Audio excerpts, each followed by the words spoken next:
तो मूवी की शुरुआत होती है इस जोकर मास्क पहने 10 साल के माइकल से, जो अपने चूहे के साथ खेल रहा था। माइकल के घर में उसकी मॉम एमा और एमा का ही बॉयफ्रेंड रॉनी भी रहता था। रॉनी के गंजेड़ी होने की वजह से एमा को एक क्लब में डांसर का काम करना पड़ता था। साथ ही एमा की 2 बेटी भी थी, जिनमें यह है जूडिथ और ये छोटी बच्ची बू। यहाँ माइकल ने पॉकेट नाइफ की मदद से अपने ही चूहे को मार दिया और जब वो नीचे आया तब उसने अपनी मॉम से कहा कि मॉम, मेरा पेट तो खुद मर गया। तभी रॉनी माइकल को परेशान करने के साथ साथ उस पर चिल्लाने भी लगा, जिससे हम समझ गए कि इस घर में माइकल को बस उसकी माँ ही प्यार करती है। अब माइकल अपने स्कूल में हल्का होने पहुंचा, जहां 2 लड़के आकर उसे परेशान करने लगे। उनमें से एक लड़के वीजली ने माइकल की मां के बारे में भी उल्टा सीधा बोला, जिससे इनके बीच लड़ाई शुरू हो गई। तभी वहां स्कूल प्रिंसिपल भी पहुंच गया, जिसको माइकल ने कहा। ये सुनकर प्रिंसिपल ने स्कूल में एमा को बुलाया। साथ ही उसने डॉक्टर लूमिस को भी बुलाया, क्योंकि माइकल के बैग से एक मरी हुई बिल्ली मिली थी और तो और उसके पास मरे हुए जानवरों की फोटोज भी थी। डॉक्टर लूमिस एमा को बताने लगे कि अगर समय रहते माइकल का ट्रीटमेंट नहीं हुआ तो वो आगे जाकर बहुत डेंजरस बन जाएगा। लेकिन एमा ये मानने के लिए तैयार ही नहीं थी कि उसके बेटे को कोई मेंटल प्रॉब्लम है। यहाँ माइकल चुपके से वीजली का पीछा कर रहा था। तभी उसने एक सुनसान जगह पर एक मोटी लकड़ी से वीजली पर हमला कर दिया। तब वीजली भीगी बिल्ली बनते हुए माइकल से माफी मांगने लगा, लेकिन माइकल ने उसे तब तक मारा जब तक वीजली की बिजली गायब नहीं हो गई। उसी शाम माइकल अपने घर पहुंचा, जहां वो जूडिथ का इंतजार करने लगा, क्योंकि एमा ने जूडिथ से कहा था कि वो माइकल को हैलोवीन मेले में घुमा कर लाए। लेकिन एमा के जाते ही जूडिथ ने माइकल को अकेले छोड़ दिया और अपने दोस्त स्टीव के साथ ग्रुप स्टडी करने रूम में चली गई। बेचारा माइकल अब उदास होकर घर के बाहर बैठ गया, जहां उसके दिमाग में कुछ न कुछ जरूर चल रहा था। तभी वो दोबारा घर में गया। घर में रॉनी ठर्रा पी के सो रहा था। उसे देखकर माइकल ने रॉनी को टेप से बांध दिया और एक चाकू लेके रॉनी की गर्दन पर 6 सेंटीमीटर की एक लाइन खींच दी, जिससे रॉनी वहीं खर्च हो गया। ऊपर इनकी ग्रुप स्टडी होते ही स्टीव को भूख लगने लगी, इसलिए वो किचन में सैंडविच बनाने चला गया। तभी उसके पीछे से माइकल अपनी एक स्टील की रॉड लेके पहुंचा और अपनी रॉड से उसने स्टीव पर हमला कर दिया। अब स्टीव को लाल चटनी देकर माइकल अपनी बहन जूडिथ के रूम में गया। उसने एक क्लासिक हैलोवीन मास्क भी लगा लिया और जूडिथ के पास जाकर वो कुछ करने लगा। ये देखकर जूडिथ उसे डांटने लगी और तभी माइकल ने एक चाकू जूडिथ के पेट में दे दिया, जिसके बाद वो बू के पास आया। लेकिन उसने बू को कुछ नहीं कहा, क्योंकि वो उससे बहुत प्यार करता था। जब देर रात एमा अपने घर पहुंची तो उसने देखा कि माइकल बू को लेकर घर के बाहर बैठा था। उसने माइकल से पूछा कि इतनी देर रात तुम बाहर क्यों बैठे हो, लेकिन उसने अपनी माँ को कोई जवाब नहीं दिया। कुछ देर बाद वहाँ पुलिस आई, जो माइकल को अरेस्ट करके अपने साथ ले गई। कोर्ट ने भी माइकल की मेंटल कंडीशन सही ना बताते हुए उसे मेंटल असाइलम भेज दिया, जहां पर डॉक्टर लूमिस ही माइकल का ट्रीटमेंट करने लगे। तब हमें पता चला कि माइकल को तो याद भी नहीं कि उसने अपनी आधी फैमिली को मार दिया है। असाइलम में एमा भी हर हफ्ते उससे मिलने आ जाया करती थी। जेल में खाली बैठे बैठे माइकल ने अपने लिए मास्क बनाने शुरू कर दिए, क्योंकि उसका कहना था कि ये मास्क मेरा बदसूरत चेहरा छिपा देते हैं। असाइलम में माइकल की हालत सुधरना तो छोड़ो और खराब हो रही थी। अब तो उसने बोलना भी छोड़ दिया था। ऐसे ही एक दिन एमा माइकल को उसकी और बू की फोटो दिखाने लगी, पर तब भी माइकल ने कोई रिएक्शन नहीं दिया। इस अपॉइंटमेंट के बाद लूमिस ने एक नर्स से माइकल का ध्यान रखने के लिए कहा और वो खुद एमा से बात करते हुए बाहर आया। इस नर्स ने पहले तो माइकल की फोटो देखी और फिर ज्यादा हवाबाजी में आते हुए उसका मजाक बनाने लगी, जिस बात से गुस्सा होकर माइकल ने उस नर्स का गला काट दिया। तभी वहाँ सिक्योरिटी माइकल को पकड़ने आई, जिनके पीछे पीछे डॉक्टर लूमिस और एमा भी वापस रूम में आए, जहाँ माइकल एमा पर भी अटैक करने लगा। इस घटना से एमा बहुत सदमे में चली गई। वो सोचने लगी कि शायद उसकी ही परवरिश में कुछ कमी थी जो माइकल ऐसा बन गया। इस बात से एमा इतनी टूट गई कि उसने खुद को ही गोली मार ली। अब यहाँ से कहानी 15 साल आगे आई, जहाँ माइकल के बालों के साथ साथ उसकी लंबाई भी बढ़ गई थी। इतने सालों में माइकल ने बहुत सारे मास्क बना लिए थे।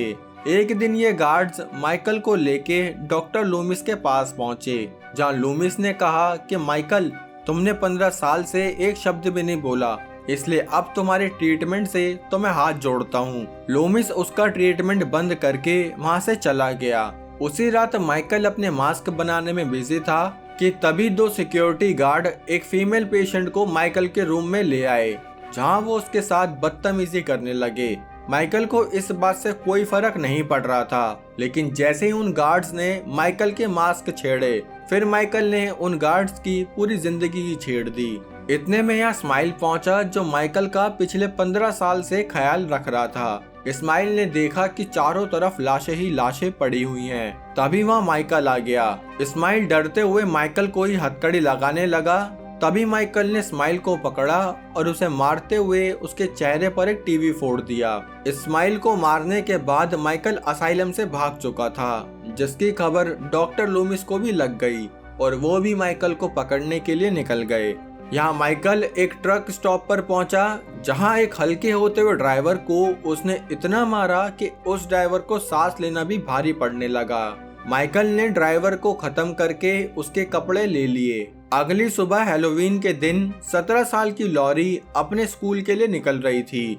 तभी उसके एक रियल एस्टेट फादर ने उसको एक एनवेलप मेयर हाउस में डालने के लिए कहा। और दोस्तों, मेयर हाउस और किसी का नहीं बल्कि माइकल का ही घर था। अब इस लॉरी का माइकल से क्या कनेक्शन है दोस्तों, वो आपको आगे पता चलेगा। खैर, बैक टू स्टोरी। सुबह सुबह माइकल भी अपने घर पहुंचा, जो कि उसकी मॉम के मरने के बाद एक खंडर बन चुका था। उसने उस खंडर से मर्डर की रात वाला चाकू और मास्क निकाल लिया, जो उसने जूडिथ को मारने के बाद छुपाया था। यहाँ लॉरी टॉमी के साथ उस एनवेलप को डालने के लिए निकली। वैसे आज रात लॉरी टॉमी की बेबी सिटिंग भी करने वाली थी। उसने उस एनवेलप को दरवाजे से अंदर डाला और वहां से चली गई। लेकिन तभी माइकल ने लॉरी को देख लिया, जिसके बाद उसने लॉरी को स्टॉक करना शुरू कर दिया।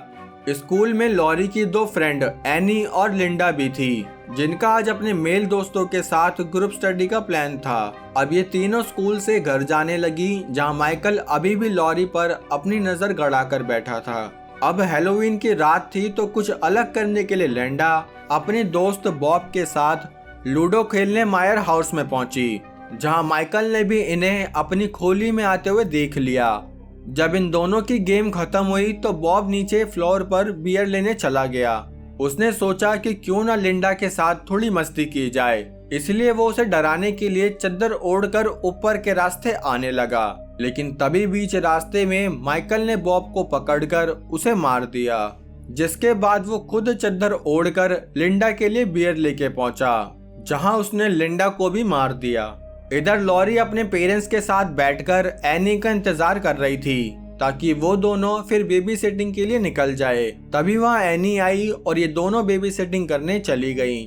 उनके जाते ही माइकल ने पहले तो लॉरी के बाप को मारा और फिर उसने अंदर जाकर लॉरी की माँ की गर्दन तोड़ दी। यहाँ लॉरी टॉमी के घर पहुंची और एनी लिंसी नाम की लड़की के घर पहुंची। लेकिन आज रात एनी का भी अलग ही प्लान था। असल में एग्जाम पास आने की वजह से एनी को अपने बेस्ट फ्रेंड पॉल के साथ कुछ डाउट सॉल्व करने थे, जिसके लिए वो लिंसी को लॉरी के पास छोड़कर चली गई। अब इनकी डाउट सॉल्विंग क्लास चली रही थी कि तभी वहाँ माइकल पहुंच गया और उसने पॉल और एनी का प्रैक्टिकल एग्जाम ले लिया, जिसमें ये दोनों ही फेल हो गए। यहाँ डॉक्टर लूमिस शेरिफ के पास जाकर उसे समझाने लगे कि माइकल शहर में खुलेआम घूम रहा है और जहाँ तक है वो इस शहर में अपनी सबसे छोटी बहन बू को मारने आया होगा, इसलिए हमें कैसे भी करके उसे रोकना ही होगा। ये सुनकर शेरिफ ने लॉरी के घर कॉल किया, लेकिन वो फोन किसी ने नहीं उठाया। अब ये दोनों माइकल को पकड़ने निकले। तब हमें पता चला कि एमा के मरने के बाद शेरिफ ने बू को एक अनाथ आश्रम में छोड़ दिया था, जहाँ 3 महीने बाद बू को एक कपल ने गोद ले लिया और ये बू और कोई नहीं बल्कि लॉरी ही है, जिसके पीछे माइकल नहा धोकर पड़ा है। यहाँ कुछ देर बाद लॉरी लिंसी को उसके घर वापस छोड़ने आई, जहाँ पॉल की बॉडी छत से टंगी हुई थी और एनी की बॉडी को वो मत देखो। ये देखकर लिंसी तो यहाँ से भाग गई, लेकिन माइकल ने लॉरी पर अटैक कर दिया। लॉरी भी खुद को बचाती हुई यहाँ से भागने लगी, लेकिन माइकल उसे बेहोश करके अपने साथ पुराने खंडर वाले घर में ले आया, जहां उसने अपना चाकू गिराकर लॉरी को बचपन की वो फोटो दिखाई। लेकिन जब लॉरी बहुत छोटी थी, इसलिए उसे माइकल के बारे में कुछ भी याद नहीं आ रहा था। तभी लॉरी माइकल के शोल्डर में एक चाकू घोंपकर वहां से भागने लगी।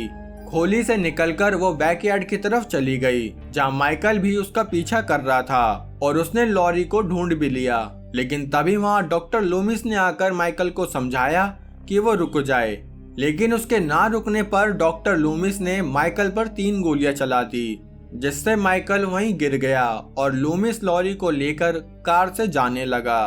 पर तभी दोबारा माइकल ने आकर लॉरी को कार से निकाल लिया और उसे मारने ही वाला था कि तभी डॉक्टर बोला कि इस बेचारी को छोड़ दो, उसकी कोई गलती नहीं है। ये सुनकर माइकल ने लॉरी को छोड़ दिया और उल्टा लूमिस को ही पकड़कर उसकी आंखें गायब कर दी।